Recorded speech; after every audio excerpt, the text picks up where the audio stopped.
Olá a todos, e sim, acho que vou conseguir gravar este vídeo ainda hoje, depois de ter gravado o vídeo anterior com uma converseta e com aquilo que eu planei ler durante o mês de novembro. Estou aqui para gravar aquilo que devia ter sido gravado há um mês atrás e que é o balanço mensal das leituras de setembro. Sim, ouviram bem, de setembro. Mês esse que aqui em casa não foi de maneira nenhuma muito produtivo, porque o mês de setembro por si só já costuma ser complicado aqui em casa por causa do regresso às aulas e tudo aquilo de novidade que traz esse regresso às aulas e o regresso ao trabalho. E para além disso, tendo em conta tudo aquilo que aconteceu a nível familiar, do qual eu já falei, não foi de maneira nenhuma um mês muito produtivo. Leu-se pouco cá em casa, comparando, por exemplo, com agosto. Também não é difícil comparar um mês de férias com um mês de arranque de ano letivo, não é? Mas comparando com outros meses, não foi um mês em que se leu muito cá em casa. E eu consegui completar a leitura de 5 obras. O marido só conseguiu ler 2. Por isso, no total foram 7 as leituras feitas cá em casa durante o mês de setembro. O Dani continuou a ler, e ainda bem que o fez, mas não conseguiu concluir nenhuma leitura em setembro. Só a concluiu depois em outubro, mas está a ler. O que eu quero é que ele verdadeiramente continue a ler, levando o tempo que leve a ler. O que verdadeiramente eu quero é que ele leia, e ele está a fazê-lo ao seu ritmo, que é um ritmo assim, devagarinho, mas vai lendo um bocadinho todos os dias à noite, e isso para mim já é motivo de muito contentamento. Por isso, foram 7 as leituras feitas cá em casa, é delas que eu vou falar a seguir, mas antes de falar dessas mesmas 7 leituras, eu tenho que falar do projeto que foi levado a cabo mais um ano em setembro, aqui no Cantinho, e que é o projeto de, em setembro lermos literatura brasileira. O meu setembro foi quase ele todo exclusivamente dedicado à literatura brasileira. E sei, por tudo aquilo que eu me lembro do que as pessoas me foram dizendo e que foram partilhando lá pelas bandas dos Instagrams e que depois me foram identificando, que houve muita gente que se juntou a mim e que leu literatura brasileira também durante o mês de setembro, e eu fico mais uma vez muito agradecida e adoro quando vocês se juntam a mim e participam nos meus projetos. É por isso que também que eu os lancei. E quero muito, muito, muito que vocês aí embaixo nos comentários digam se participaram e com que obra ou obras vocês participaram no projeto Em Setembro Lemos Brasil. Deixem ficar tudo aí embaixo, deixem ficar um bocadinho da vossa opinião dessas mesmas obras. E eu fico mesmo muito feliz, e assim toda a gente pode cuscar também nos comentários as vossas leituras e aquilo que foram as vossas leituras de literatura brasileira, como é óbvio, mas também daquilo que vocês quiserem e que resume o vosso setembro, ok? Pronto, agradeço-vos mais uma vez. Para o ano vamos continuar, se eu continuar por aqui, vamos continuar a ler literatura brasileira em setembro. Continuo a achar que cada vez mais vale a pena apostar na literatura brasileira, seja ela clássica, contemporânea, seja o que for. É uma literatura que me dá mesmo muito prazer continuar a conhecer, e eu quero muito, muito, muito, todos os anos, pelo menos em setembro, regressar ao Brasil, regressar à sua literatura e deliciar-me com ela, ok? Por isso, muito obrigada se juntaram a mim. Deixem ficar aí embaixo nos comentários aquilo que leram de literatura brasileira e aquilo que acharam dessas mesmas leituras, ok? Eu fico mesmo muito agradecida, e é sempre muito bom esta partilha que nós fazemos aqui no Cantinho, de tudo aquilo que vamos lendo e de tudo aquilo que vamos achando dessas mesmas leituras. Falando então das minhas leituras, e aqui eu vou pedir-vos para terem um bocadinho de paciência comigo, porque já se passou muito tempo dessas mesmas leituras. Há coisas de que eu não me lembro, e tenho a minha cábula aqui, ou seja, tenho aqui o meu caderninho que me vai ajudar a relembrar algumas coisas dessas mesmas leituras de setembro, ok? Vou começar, antes de falar delas, já me estava a esquecer, vou começar por dizer que não consegui completar uma leitura que eu tinha planeado fazer em setembro. Era a única leitura que eu tinha planeado fazer que não era de um autor brasileiro, mas que estava diretamente relacionada com o Brasil. E falo-vos de Walter Ugumem e as doenças do Brasil. Até me custa dizer que eu não consegui completar esta leitura, que me fiquei, creio eu, pela página 70, que não é uma desistência definitiva, porque eu adoro Walter Ugumem, adoro este autor, apesar de que uma ou outra leitura que eu já fiz dele não me tenha preenchido na totalidade, mas assim, no geral, tudo aquilo que eu leio de Walter Hugo é delicioso, é de um sabor muito, muito, muito, muito, muito saboroso, passando no pleonasmo, mas não consegui ler estas doenças do Brasil, não estava com cabeça para ler esta obra, porque o autor quis criar, não sei, se baseado em alguma coisa, um dialeto associado à povoação indígena que está aqui, porque isto remete-nos para o momento em que os portugueses chegaram ao Brasil, não é? Em 1500, remete-nos para essa altura e remete-nos para o outro lado. E era esse outro lado que eu queria muito, muito, muito conhecer, que era o lado da povoação indígena, da povoação autóctone, ou seja, de quem já estava no Brasil e que levou com tudo aquilo que os portugueses levaram consigo, não é? Não me vou alongar muito mais sobre isso, porque esse lado da história custa muito falar sobre ela, existiu, há que aprender com ela, mas custa-me muito falar sobre ela. E eu queria mesmo muito ler uma obra que tivesse a perspectiva do outro lado. Só que não estava à espera que essa perspectiva me chegasse num dialeto, falando assim, não sei se é a palavra mais adequada, mas num dialeto que eu não consegui decifrar.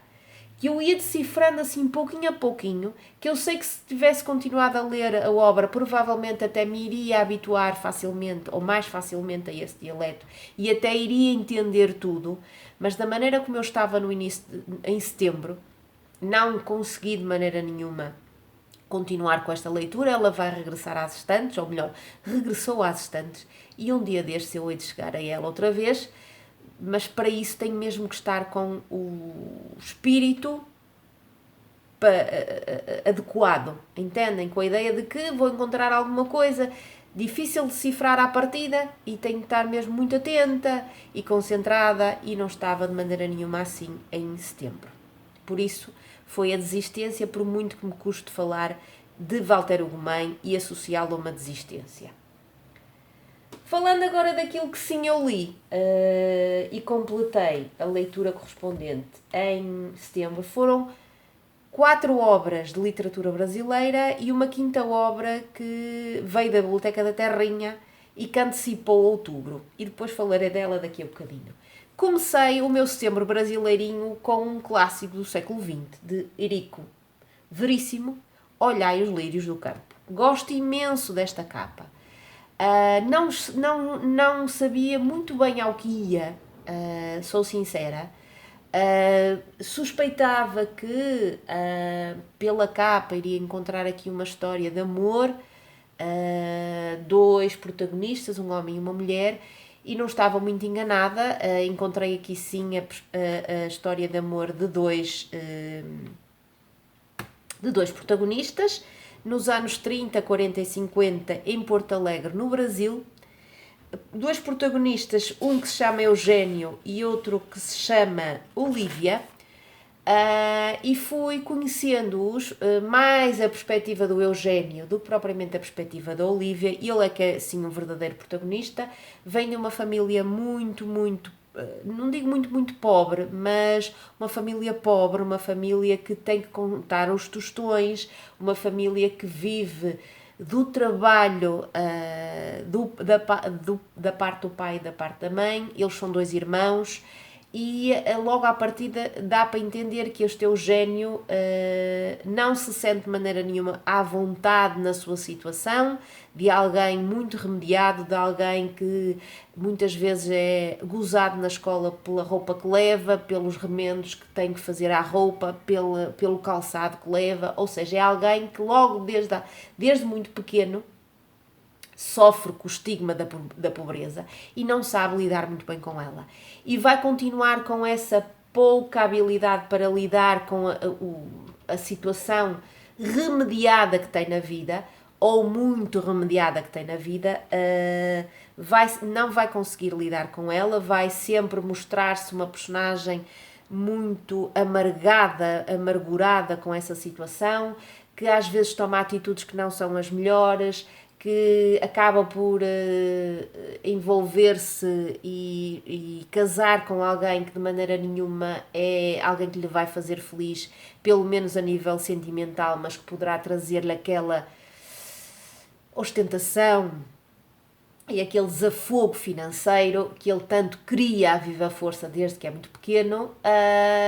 E vamos ter uma Olivia que ele vai conhecer num momento da sua vida, uma mulher muito diferente dele, que tem uma forma de pensar muito diferente dele, em relação a retirar algo positivo de tudo e a retirar algo positivo de uma religião que a mim sempre me deixa algo incómoda, sem nenhum tipo de crítica a ninguém que é religioso, mas a mim esta obra senti que tinha aqui um pendor religioso que a mim não me agradou de maneira nenhuma.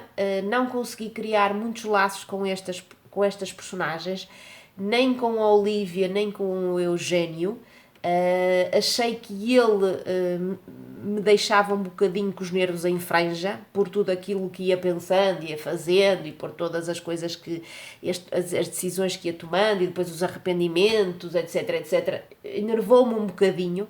Ela, também não consegui criar laços com ela por causa desse lado de muita aceitação e de muito a ideia de que temos que dar a outra face e a religião, etc. Não, para mim isso não funciona de maneira nenhuma, mas sou eu, não é? E achei a obra um bocadinho lamechas. Sei que o autor também no fim mostra-nos num pós-fácil que é algo crítico a esta obra. Também ele acha que ela tem uma veia lamechas e piegas que não deveria ter, e não foi a melhor leitura de maneira nenhuma que eu fiz em setembro. Dei-lhe um 5 em 10, e foi assim uma das desilusões de 2023, apesar de eu não saber à partida ao que ia, mas é um clássico de que toda a gente fala, de Érico Veríssimo. Houve muita gente que leu esta obra, houve muita gente que inclusive deu o nome Olivia às filhas, e por tudo isto eu estava à espera de mais e não foi de maneira nenhuma uma obra que me agradasse, e por isso só lhe dei um 5 em 10 e não foi o melhor arranque de maneira nenhuma do meu setembro brasileirinho. Contudo, aquilo que se seguiu a este Olhai os Lírios do Campo foi superior, foi muito mais saboroso, e a seguinte obra que eu li foi, deixem-me confirmar, uma obra que eu deveria, melhor, eu já deveria ter lido há mais tempo. Claro que não iria lê-la como eu gostaria de a ter lido, porque ela não foi publicada logo a seguir à primeira daquilo que eu acho, pelo que eu fui vendo, esta coisa, isto de me pôr bonita, ou de tentar me pôr mais bonita, não é? Às vezes enerva-me, porque está aqui esta florzinha e isto está sempre a mexer. Pronto. Mas, como eu estava a dizer, esta obra, A Ocupação, de Julian Fuchs, é a segunda obra que eu leio deste autor brasileiro, mas cujos pais são argentinos. E eu li há uns bons anos, há 4 anos, ou há quase 5, A Resistência, que foi a primeira obra que este autor, que foi galardoado com o prémio José Saramago, lia há quase, se não foi há 5 anos, foi há quase 5 anos, e adorei A Resistência, adorei todo o lado autobiográfico e todo o lado histórico e todo o lado pessoal e familiar que essa obra me trouxe. Adorei. E não sabia que esta era uma continuação dessa mesma Resistência. E por isso digo, antes de falar desta, que se alguém quiser ler esta e ainda não tiver lido A Resistência, que eu aconselho a que leiam uma a seguir à outra, porque faz todo sentido, acreditem, faz todo sentido, e eu acho que ainda vai haver uma terceira, por isso eu já ter lido em algum lado que isto é uma trilogia, e vindo uma terceira, eu muito provavelmente terei que reler estas duas, porque acho que faz todo o sentido. Todo. Aquilo que eu encontrei na Resistência, desse lado mais autobiográfico, mais pessoal, mais histórico, mais familiar, mais íntimo, eu voltei a encontrar nesta ocupação. E adorei ler isto, adorei.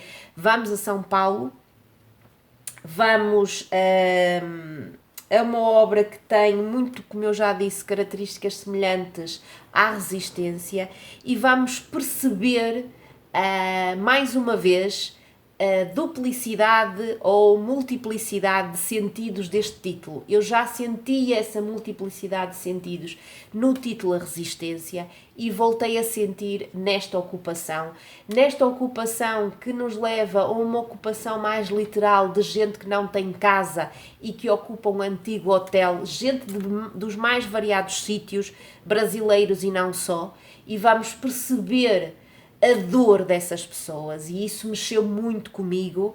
E vamos perceber outras ocupações, umas ocupações mais metafóricas, mais associadas a um lado mais familiar e pessoal do autor, mas que me agradou sobremaneira, me agradou muito. E eu deliciei mais uma vez com Julian Fuchs. Não lhe dei a nota máxima porque eu queria mais, a sério, queria muito mais, provavelmente esse muito mais virá com a terceira parte. Dei-lhe um 9 em 10, mas aconselho muito este autor. É um autor muito intimista que nos traz todas essas vertentes que eu já falei e que nos traz sempre um convite para entrar na vida dele e na vida de outras pessoas. Tudo isto muito bem interligado, e vale muitíssimo a pena conhecer este prémio José Saramago, este autor brasileiro que tem aquele lado argentino que a mim também me agrada imenso. Adorei, dei-lhe 9 em 10 e valeu muitíssimo a pena ler esta obra agora em setembro.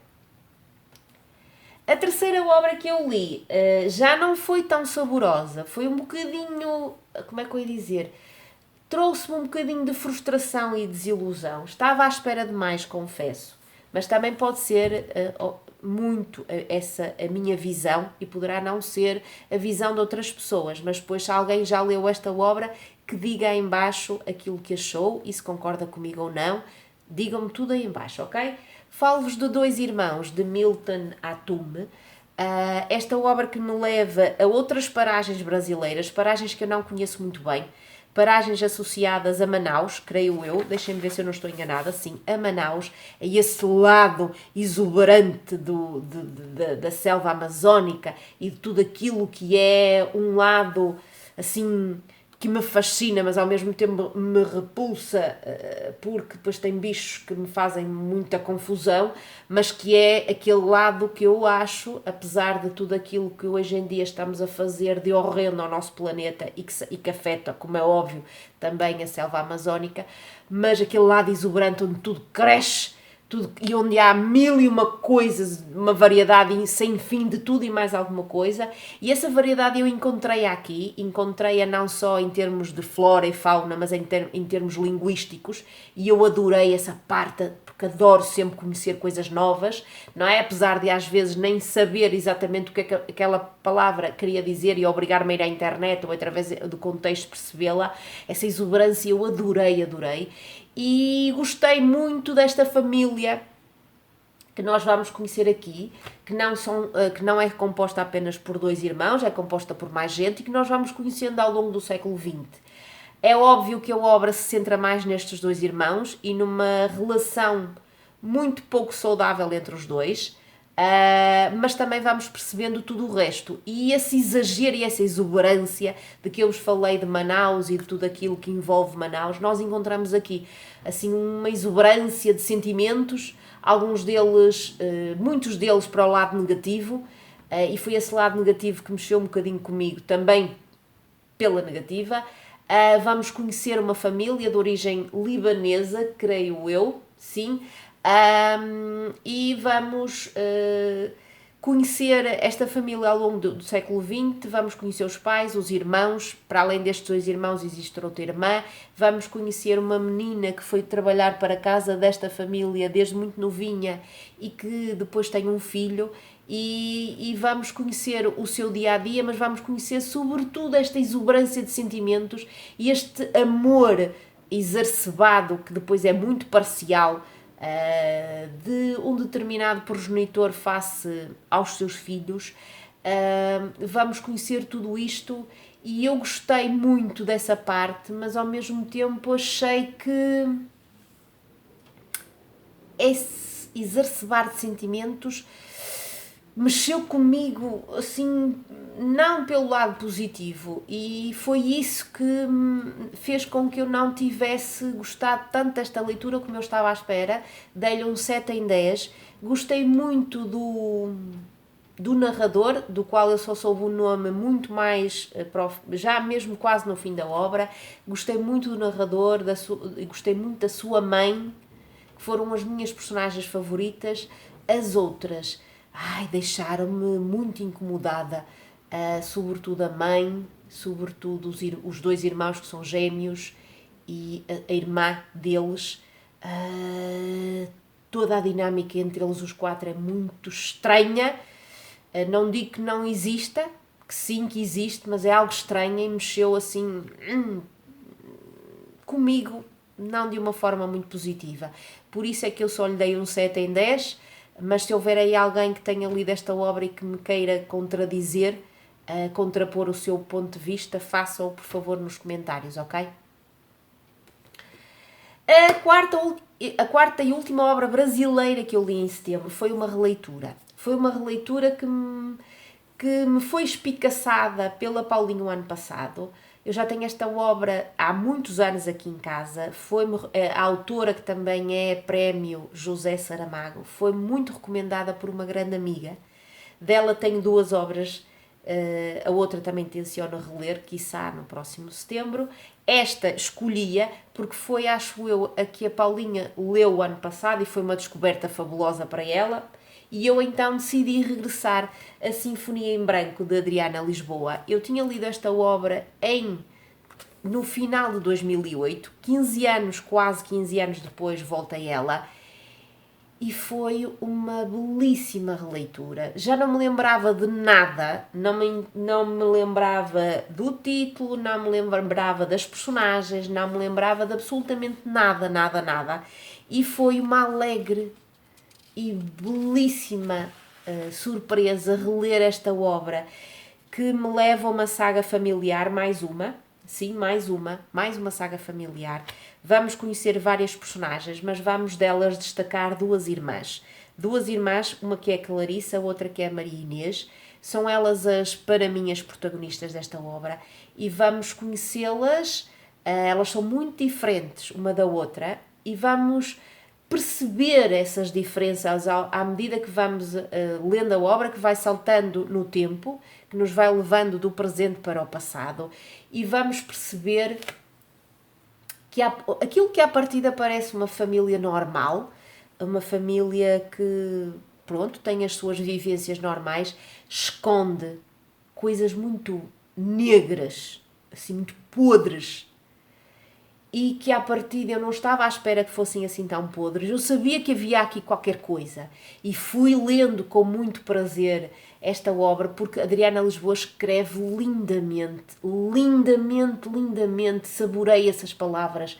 É uma coisa mesmo muito boa, e vamos lendo com prazer esta obra, sempre com a ideia de tentar perceber qual é esse podre, qual é esse segredo negro e mal cheiroso e mesmo muito perturbador desta família. Vamos tentando perceber, vamos depois indo com pistas, suspeitando de que sim, e depois mais para o fim vamos perceber que houve muito que fazer para tentar ultrapassar esse lado podre, isso tudo aquilo que aconteceu de muito negro nesta família, e vamos ficar com uma sensação de quietude e serenidade mais no fim, com um lado de esperança, que que me deixou muito, muito feliz. Gostei muito de reler esta obra, mesmo muito, muito, muito.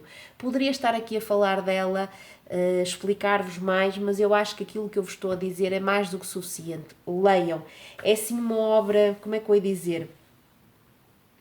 Que nos leva a uma pequena povoação que tem um nome muito engraçado, do interior do Brasil, Jabuticabais. Ai, acho isto fabuloso.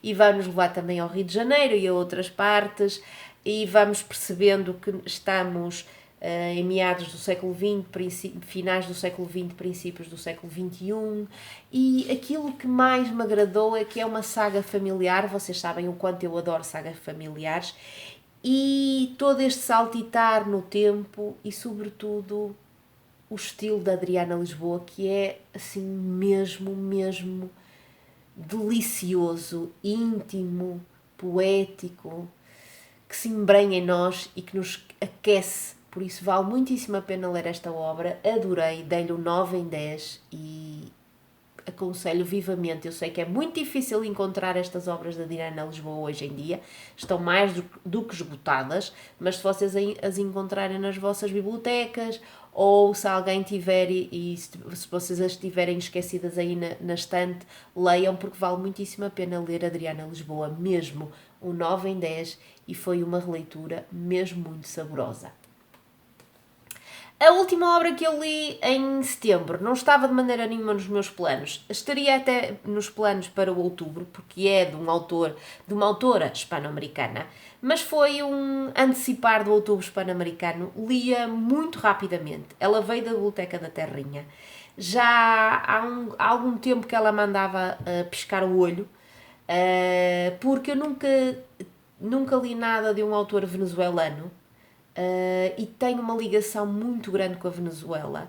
Nunca tive lá nenhum familiar, mas tenho uma amiga muito, muito próxima que nasceu na Venezuela, viveu lá muitos anos e teve que sair de lá por tudo aquilo de mau e de negro que a Venezuela tem. E eu tenho um fascínio, que é assim, fascínio e repulsa por tudo aquilo que a Venezuela passa. Tenho um fascínio tremendo por aquele país, por essas vivências que essa minha grande amiga vai partilhando comigo, muitas vezes com as lágrimas nos olhos. Tenho um fascínio tremendo por aquele país. Dói-me o coração saber tudo aquilo que os venezuelanos estão a passar, sejam eles de ascendência portuguesa ou o que for.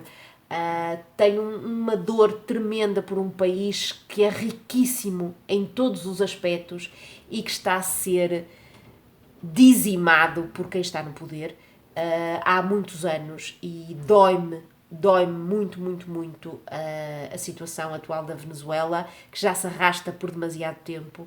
E então, por tudo isto, eu queria ler esta obra, que eu vou deixar ficar aqui a capa, que se chama Cai a Noite em Caracas, de Karina Sáenz Borgo.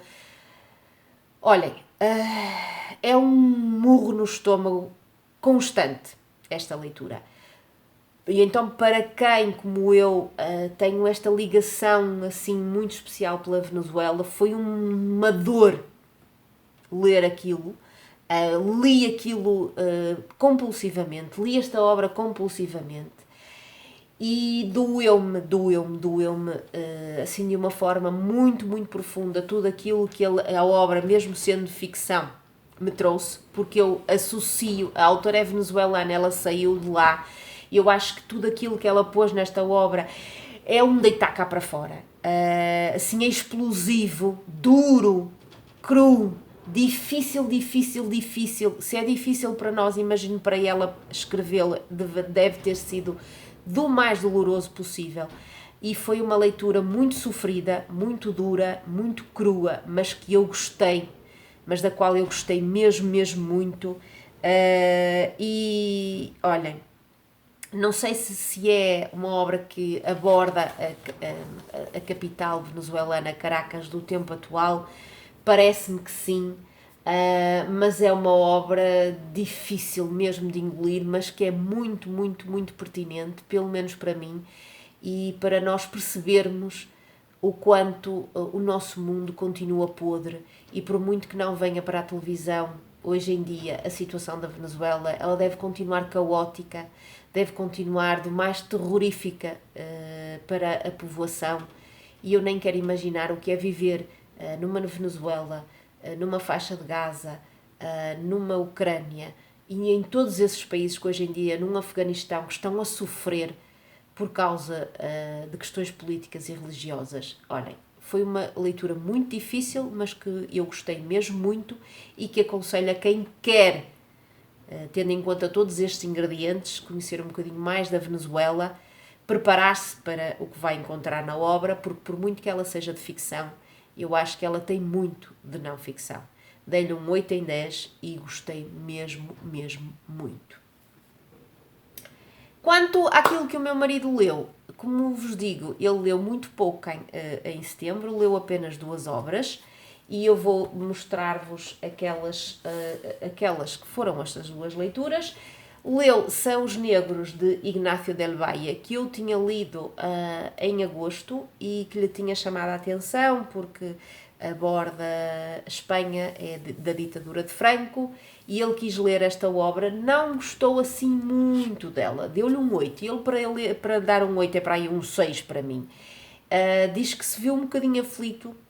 Setembro é muito difícil para obras que são densas. Esta não é que seja densa, mas anda muito para trás para a frente, aborda muita coisa ao mesmo tempo e isso complica muito a vida ao meu marido, sobretudo quando ele anda com a cabeça cansada.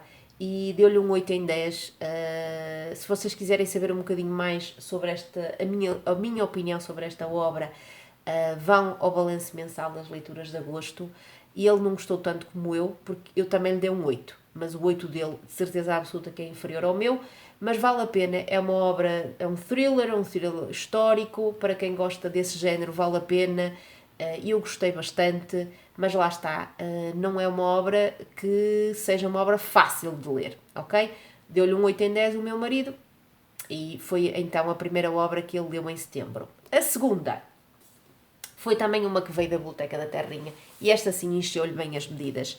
E falo-vos de uma obra de uma autora espanhola também, e que é Os Últimos Dias em Berlim, de Paloma Sánchez Garnica, uma obra que nos leva aos anos 30, creio eu, e não sei se tem algo da Segunda Guerra Mundial, mas tem o pré-Segunda Guerra Mundial, e acho que é uma saga familiar. Se calhar estou para aí a dizer asneiras, mas ele adorou, deu-lhe um 10 em 10, e é uma obra histórica que aconselhamos, tanto eu como ele, apesar de que eu não li, mas de certeza absoluta para quem gosta de conflitos e do século XX e de obras históricas também vai gostar muito deste calhamaço desta autora espanhola, ok? Ai, falei que Jesus, só sobre 7 obras e eu já vou com estes minutos todos, olha, desculpem, pronto, entusiasmei-me, foi este o nosso setembro. E espero que tenham gostado daquilo que eu disse. Digam-me aí em baixo o que é que leram em setembro, sobretudo de literatura brasileira. Digam-me o que é que acharam das nossas leituras e vemo-nos num próximo vídeo. Um beijinho muito, muito grande e até breve.